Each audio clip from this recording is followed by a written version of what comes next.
The Prime Minister of India is the real executive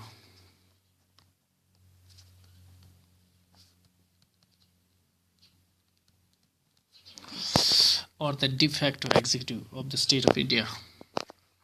This is in contrast to the United States of America, while the president is the real executive or the de facto executive. In the state of India, the president is the nominal executive or the de jure executive. Article 75 says that the Prime Minister shall be appointed by the President of India.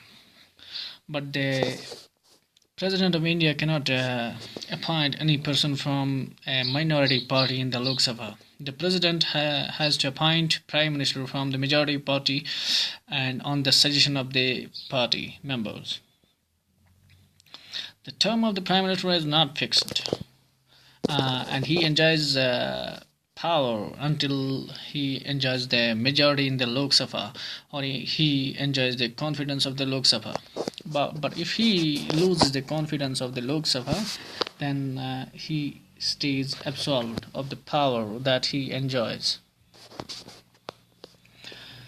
In addition, the Prime Minister reshuffles various portfolios among the ministers. He also gives portfolios to the ministers. He can reshuffle the portfolios. This he also suggests various portfolios to the ministers to the president at the time of their appointment, because the president appoints the various ministers on the advice of the prime minister. He guides, directs, controls, and coordinates the activities of all the ministers. He can ask a minister to resign or advise the president to dismiss him in case of difference of opinion. The council of ministers or any one of them cannot disagree with the president. They have to agree with the prime minister. They have to agree with the prime minister. Otherwise, he may have them removed or he may remove them by asking the president to remove them. In addition to that, he has to communicate all his decisions, all the policy decisions to the President of India. He also has to furnish such information relating to the administration of the affairs of the Union and the proposal of legislation as the President may call for. He advises the President with respect to the appointment of the Comptroller and Auditor General of India, Attorney General of India, Chairman and members of the Union Public Service Commission, Election Commission and Finance Commission. But the final decision has to be taken by the President, because the President is the real authority who appoints these dignitaries. The President has one more power. When a decision has been taken by a union minister, he can advise the council of ministers to take a review of the decision before the decision comes into force. The first Prime Minister of India was Pandit Jawaharlal Nehru. He was the first Prime Minister of India and died in office. And the present Prime Minister of India is Narendra Modi. He was the first Prime Minister born after independence and also served as Chief Minister. The first Sikh Prime Minister was Dr. Manmohan Singh. He had the longest tenure after Jawaharlal Nehru. And the first Prime Minister from Southern India was Narasimha Rao. The shortest tenure of a Prime Minister was that of Atal Bihari Vajpayee.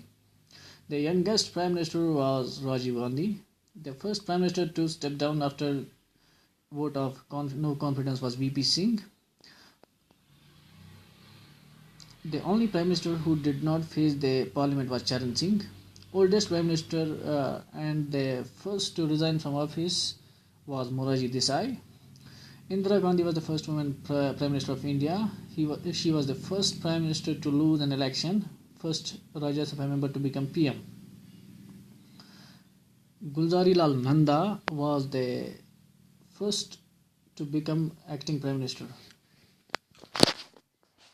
These were the powers and responsibilities of the Prime Minister of India. Now we come to the Council of Ministers.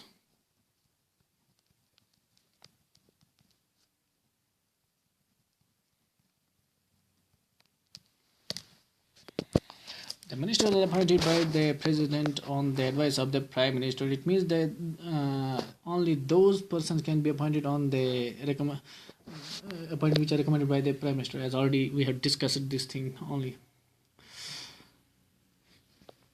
The major point of Council of Ministers is that they have collective responsibility. This is to say that they swim or sink together, that is, they have collective responsibility. There is no legal responsibility for the there is no provision in the constitution for a system of legal responsibility of a minister in India, while in Britain there is a legal responsibility of a minister. There are three types of ministers: cabinet ministers, ministers of state, and deputy ministers.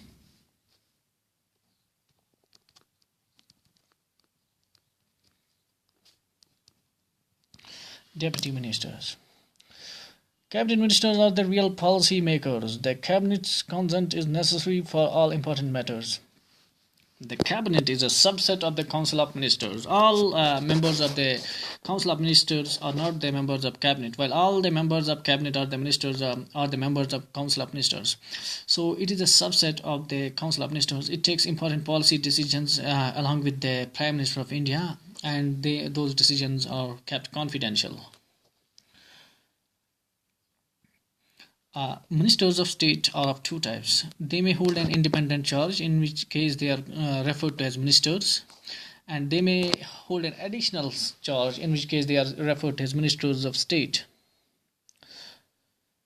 The deputy ministers do not hold separate charge. There is another category of ministers called parliamentary secretaries. However, no parliamentary secretary has been appointed since 1967. So this was the Council of Ministers.